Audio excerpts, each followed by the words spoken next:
September 29th, 2021. Moved everything out of my storage, as you saw in the last video.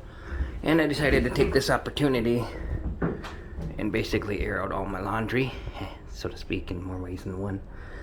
And try to fit everything into those two bags. That one there and that one there.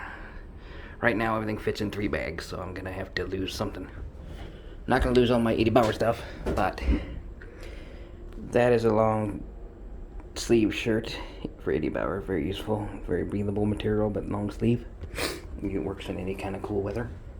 Next layer up is a basic 80 Bauer small fleece that's got the zip-up pockets. Lightweight fleece, I should say. This is a heavier fleece from 80 Bauer. Old one, but I scored that in the thrift center in Rapid City for $1.50.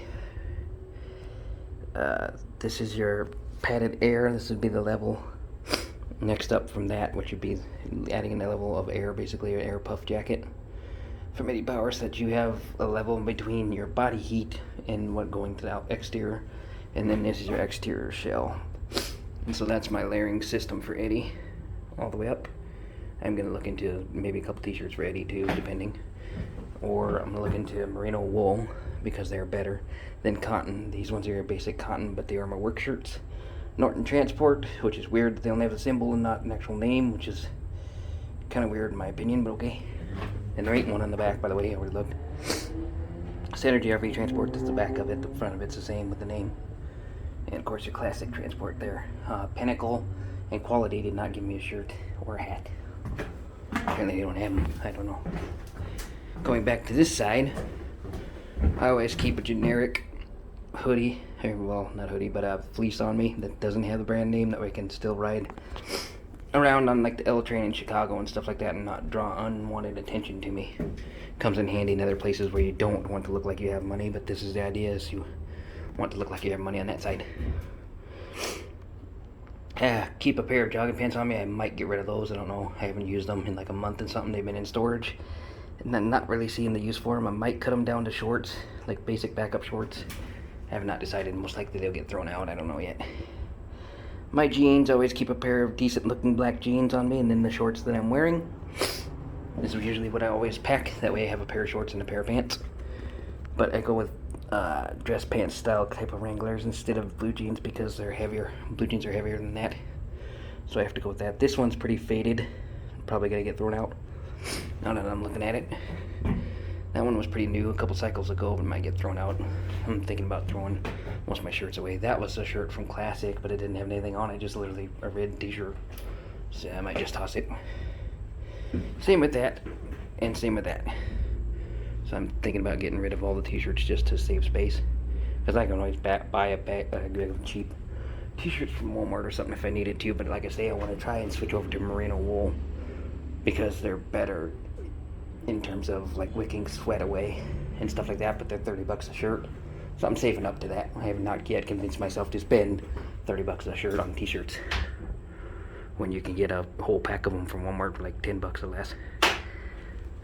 This bag is probably what everything that I'm going to donate to something will get shoved into. All those t-shirts will get shoved into and donated away, because I don't really need it. I just bought it for $5 because it was handy to have another bag back in Minnesota when I needed one, when everything was in the storage. Now I don't need it, so I'm gonna probably toss it. Always handy to have a pair of earphones, and this has this battery pack. It'll charge it 3 or 4 times before you have to plug them back in again, which is handy to have. Solar power panel on this battery pack is kind of somewhat useless. I mean, you can use it while plugged into a phone that's almost dead and be able to make a phone call, but that's about it. It won't really charge your phone very much. I like that battery pack, but it's heavy.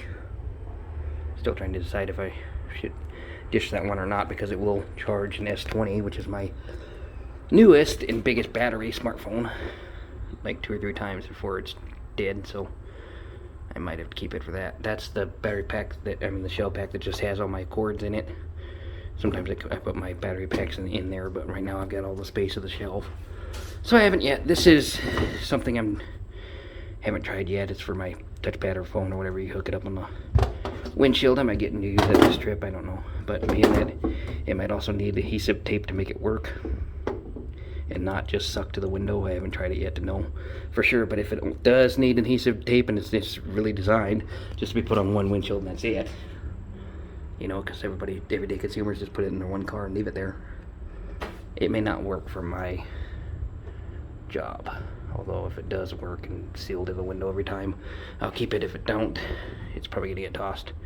My different plates, Norton Transport, I think that's quality. Classic, that's my personal plates I haven't put on a car yet. Synergy, I believe, and then Pinnacle, which is the one I'm hauling now, is for Pinnacle. My work stuff, basically, DOT, Owner's Operators Agreement, insurance, another copy of the license plate registration, and any other permits that I might need for each company is in that, and then the way to hang, that tug color is the way to hang plates up, zip ties and all that stuff, and paperwork. This is past trip paperwork that I'm keeping for taxes, which I still am thinking either get a storage or do something so I don't have to pack that all around all the time. I don't really want to make it all digital, because then tax time I'll have to print it all out again. My 80 power suitcase, 4-way spinner. I got a hell of a deal on this baby. It was worth like 200 or 250 bucks. I think I got it for like 60 or something, which is nice. Brand new, haven't used it because I haven't wanted to check my bags. And if I have to go back to checking bag at 30 bucks a bag every time, most likely that's going back to storage again, because I'd rather pay 50 bucks once in a month than pay 30 bucks every time I go to check a bag. So I don't know yet on this or some of the stuff yet. It is starting to get winter time though, so I am going to want to pack my clothes around with me. My other stowaway bags for 80 power. This will probably become my toiletry bag. That will hold all my toiletries, my deodorant, toothbrush, all that kind of stuff, shavers, all that in there. This is the one that I was using for work. That's probably going to turn into my phone and tech bag that's got all the chargers and all that put in one place. This is probably going to hold my work stuff, which is this and that together, just so it's all in one and I don't lose it, and mostly just so to keep that paperwork organized so I don't lose it. This, of course, the big bag is from 80 Bowers, another deal. It's could look dirty right now, but traveler's backpack doesn't have anything in it right now because all this stuff belongs in it. You could turn that into a duffel bag, a backpack, or basically a suitcase, and it does have a deal to tie onto the handle of this, so that they will work together. These come in handy all the time. I keep them with me all the time. They're military army shorts, and they dry off pretty quickly, and they're double layered, so you can use them basically for swim trunks. That's what I use them for. They're supposed to be for exercising, but I use them for swim trunks because they dry off pretty fast. This I'm probably going to get rid of. I've had it since expediting. I have never found a use for it yet. I've just kept it in case any of these yards that I go into require it, but so far, in all summer long, nobody's cared. 3 or 4 sets of underwear. You've been right by that. Dirty socks, I need to wash them. I do have a pair of women's gloves, because that way I can still move stuff around and sleep out on the street if I have to at night and whatnot, and still have ability to move stuff even with gloves on.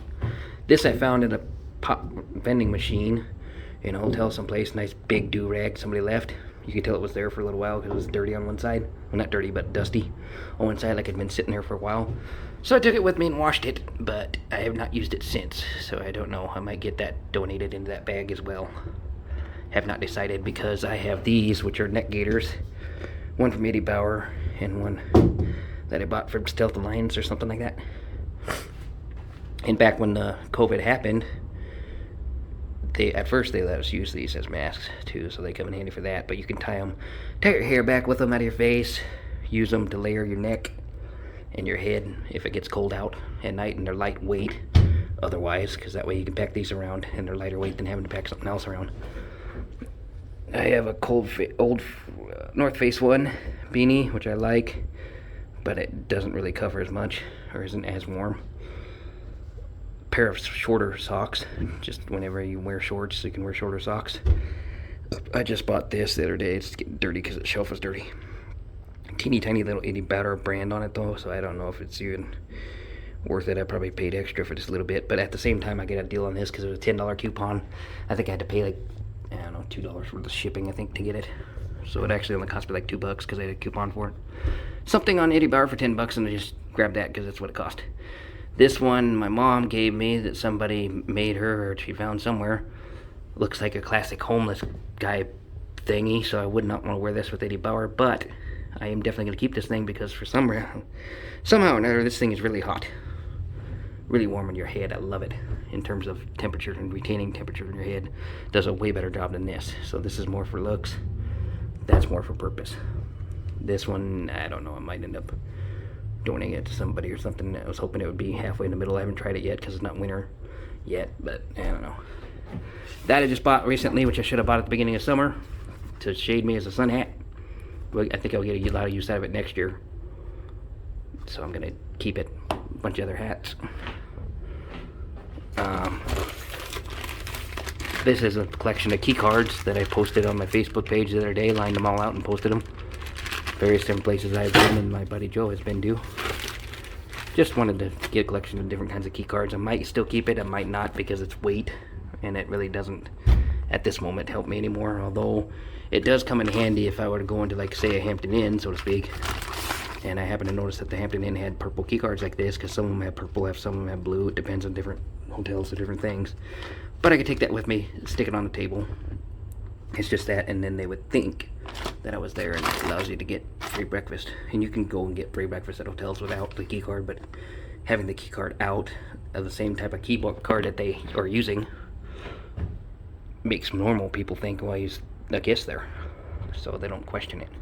It's just another trick I've learned to keep people from questioning whether you stayed there or not for the breakfast. It's not a big deal. I don't. Sometimes I partake in the free breakfasts, sometimes not. It just depends. Every now and then I stop in, depending on where I'm at.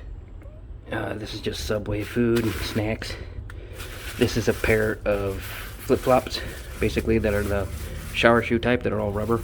That way I can use them in sketchy type of showers or bathtubs, or I can use them coming back from the pool, and a lot of times use them driving, because there's something about driving all day in socks and shoes that your feet get sweaty and just uncomfortable, and every driver out there knows that. Just spare change. Then this unit's work. All that crap is this unit's stuff for the factory. This is my stuff to give to them to sign when I get there, my bill of lading and all that.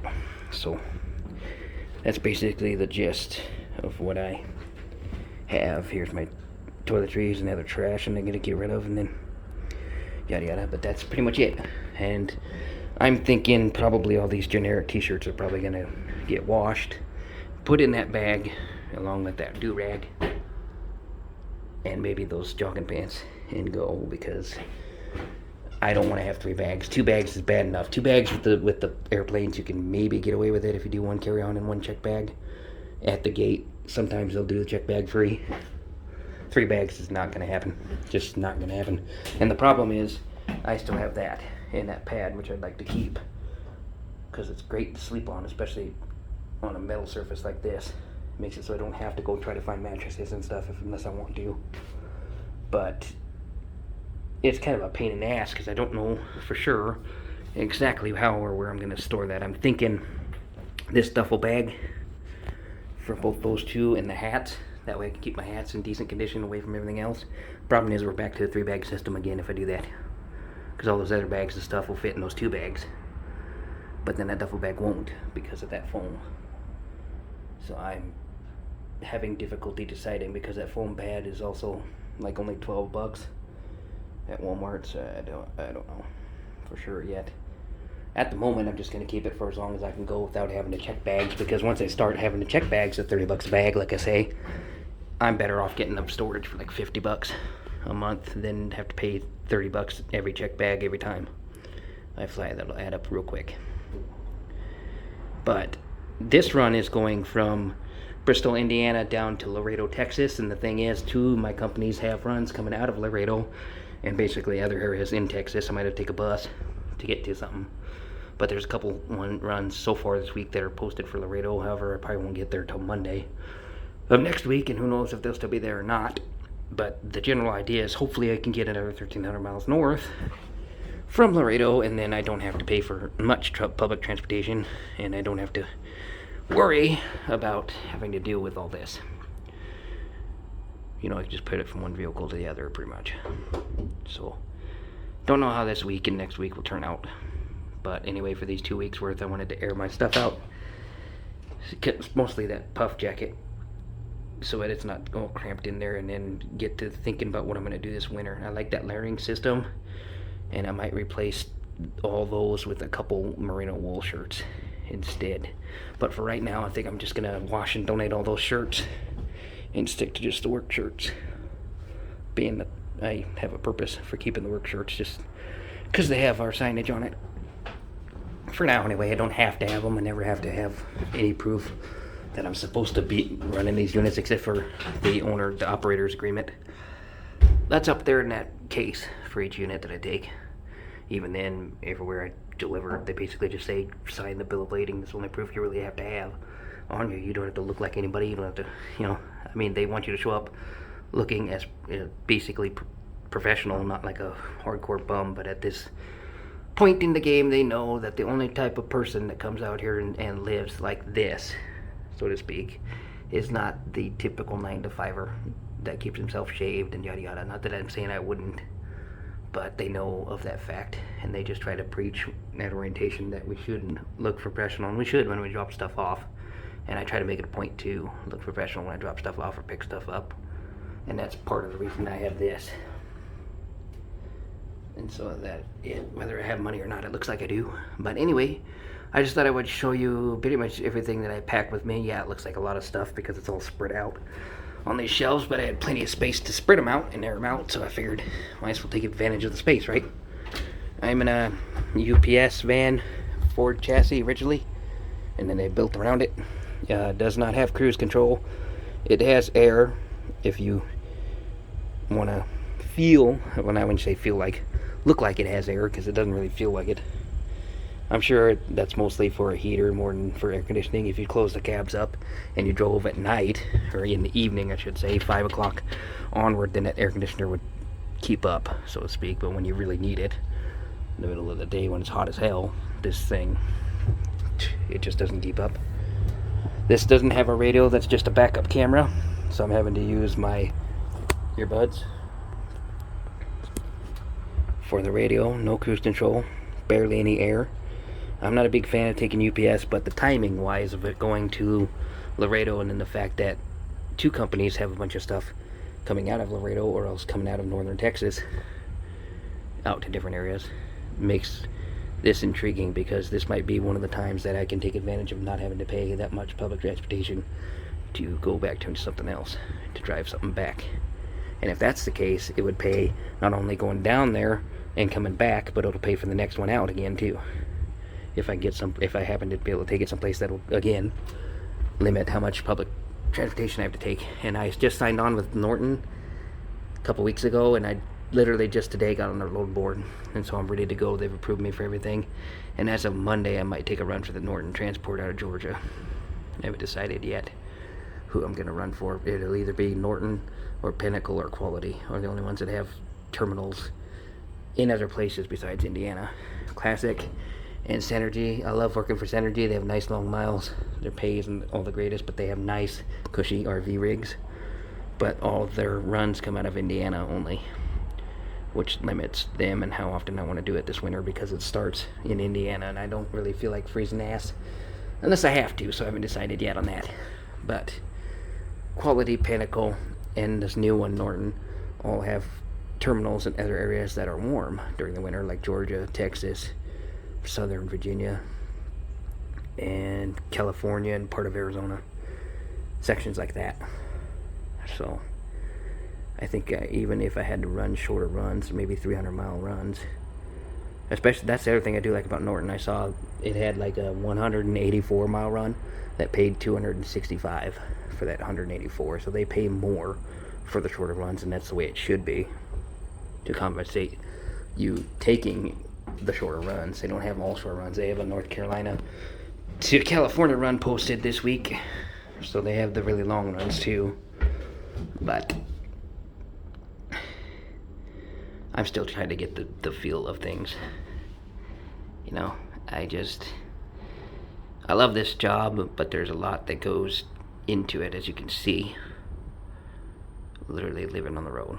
So I am gonna get down to that third bag that's up there in the corner and stuff all those shirts in there, and clean them first and stuff them all in there, and donate them to some bum on the street or a shelter or something. Probably, most likely, I'm gonna try for a bum on the street, because at least he gets 4 t-shirts and a do-rag, maybe even a clean pair of socks. I'm not sure yet. And then that yellow vest I'm gonna save for a friend of mine, and there's a couple hats that a friend of mine gave me that he said he was wanting back them to save for him, but I'm gonna eventually get rid of that stuff too. And hopefully I can get it down to 2 bags, but the problem is that foam. I don't want to mess the foam up by folding it and squeezing it in there, and I don't think it'll fit. I haven't tried it yet, but I don't think it'll fit in the hard case. Even if it will fit, it's not going to fit in there with the book, because that book and that paperwork will take up half of that. It might barely fit on the other side, which would be great if it did. And then if I get rid of all these shirts, maybe I can fit everything else in there. I don't know yet. Maybe I'll have to make another video after a couple days from now when I get everything loaded back up again. But I'm gonna leave this like this for now, just to air everything out, because it's been cramped up in those bags in that storage for a month and something, and it's starting to smell funny and who knows what. And they were clean when I put them in there. So trying to get rid of like the mold type of smell and stuff. Anyway, that's the gist of this video. I didn't have much to show you. I can show you the outside of the van, I guess, if you're getting into Norton Transport or any of those other transports. It's a good way to start. This isn't more of a transport video as so much as my daily life type of video, but I will show you the gist of it. That's pretty much, I forget, 26. I can't remember how long.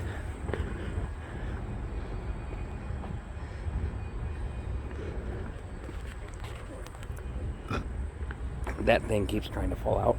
The deal for the triangles. If I end up losing my triangles, I hope not, but I want to keep the doors open because it's just hotter than hell in there.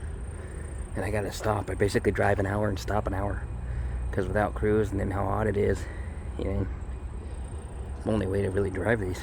I really wish they were like the FedEx vans. The FedEx vans at least have a decent air conditioner, enough to where you can close the doors and get down the road with it. But these ones, I don't know if they have a union. These ones probably don't have a union, is my guess, and FedEx does have a union, and the union went to bat for its FedEx people, versus these ones screw you over. I don't know. Let's just put it this way. I would not sign up to be a full-time UPS employee hauling packages, because to haul a bunch of physically heavy packages on top of driving this pain in the ass, even if it was in town, no, this would not be my thing. However, if I can find my keys so I don't lock myself out, that would suck. This is kind of neat. Hopefully it works. It's only been working about half the time now. But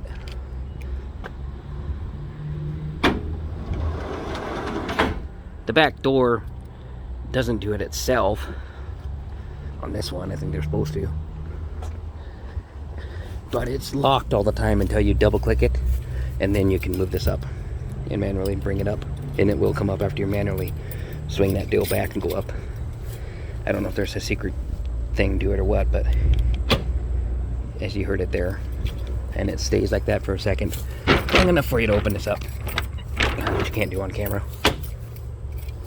And then it clicks back off on the locking mechanism, which that's kind of neat. FedEx doesn't have that, so it must be a patent that UPS has on this to keep FedEx from doing it, and other carriers like DHL, or what do they call them, or speedy delivery or whatever, to keep them from doing it, would be my guess. But it's kind of neat. I wish it shut. The other one that I drove, that was a smaller one that I drove from Tennessee to South Carolina, I believe it was something like that, Loudon, Tennessee to out in South Carolina. When you hit the bumper, the thing, it would open. You hit it again, it would shut, which was pretty dang awesome. This one has the manual shut, which is okay, but they could have done what they did down south and instead had that shut by the key fob. Not that I'm being lazy, I just like clicking it. Oops, I hit the wrong button. If you press and hold, this one opens. Oh crap. If you double click, the other one down there opens. or unlocks anyway, so before you can open it, which is kind of neat. But I'm always too scared to click it or to shut it while I'm in here and then hope it opens. But it does have a manual override right there. So if you ever got in here, you could yourself get out of there. This thing's been screwing up lately to where if you park funny, it won't open the door. I think they need to tighten it. Anyway, that's my video. 2 little fans. If you're just driving around in town, those fans and the air conditioner would probably be enough, maybe. But this thing is definitely not made for over the road, and unfortunately I got to take it 1,484 miles is the route. With the messing around that I did and went down to Goshen, Indiana to get my Norton package and some other stuff, I'm going to end up having to take it about 1,500 miles. Total for my part of it, but it is what it is. Like and subscribe, leave comments, check out the merchandise below if I get that description copied over. And I'll catch you on the flip. Peace.